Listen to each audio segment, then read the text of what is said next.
Humans, welcome to AuDHD Bites. Let's get our teeth sunk in, shall we? In today's special episode, we're going to look at Halloween hyperfixations and how to keep it spooky without burning out.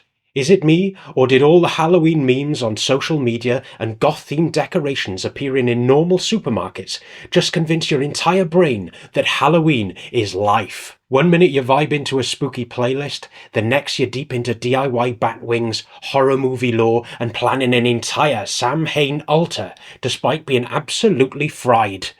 Yes, I may have gone a little overboard. If Halloween hits your ADHD brain like a dopamine freight train, you're not alone. So let's talk about it. Specifically, let's talk about why hyperfixation spikes this time of year and how to keep things spooky without burning out or ghosting yourself completely. So in the great AuDHD Bites tradition, let's look at what's actually happening. Hyperfixation is one of those wonderfully misunderstood parts of the neurodivergent brain. It's not just liking something a lot.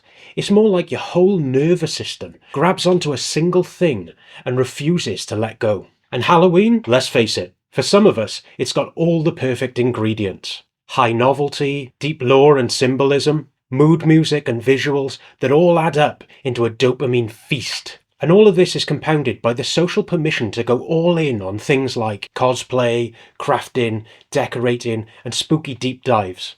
AuDHD brains like mine are like, yes! Finally, Halloween, something stimulating enough to cut through all the noise. But here's the kicker. As neurodivergent people, we are vulnerable to burnout, and our energy isn't infinite. When that spooky season hyperfixation overlaps with real demands, executive dysfunction, or sensory overload, the result can be a full-on burnout spiral disguised as fun.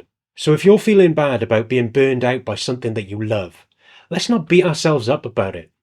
Let's reframe it.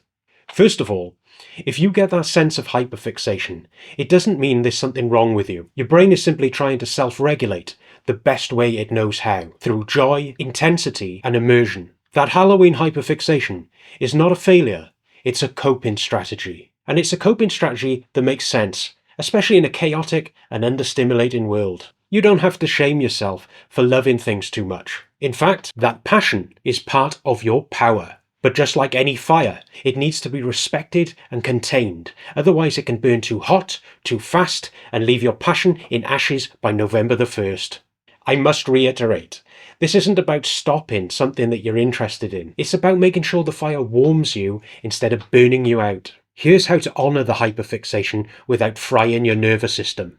1. Pre-decide your energy budget. Ask yourself realistically, how much time or energy feels good to spend on this interest today? Even 20 or 30 minutes of full focus can be satisfying if you're intentional. 2. Schedule a recharge. Be intentional about building in some Halloween rest time.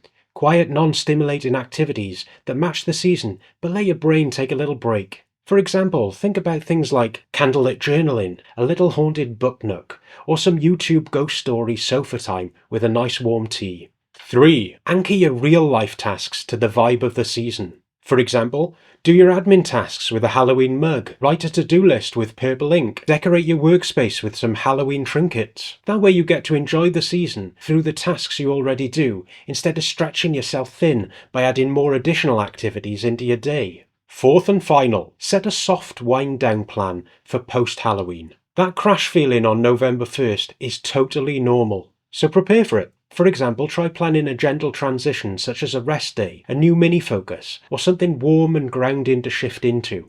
So if Halloween hyperfixation has taken over your brain lately, I hope this video has helped you feel a little less haunted by it, and a lot more empowered to enjoy yourself without burnout. Whether you're a Goth-Brained ADHDer or just here for the vibe, you're part of a community that gets it. This is one of my seasonal specials, but honestly, these patterns, the intense fixations, the burnout, the need for balance, they show up all year round. So even if it's not spooky season when you're watching this, the advice in this episode still applies. And if you'd like more support like this, please check out the other videos on this channel and subscribe for regular content. Keep it spooky, keep it sustainable, and until next time, bye humans!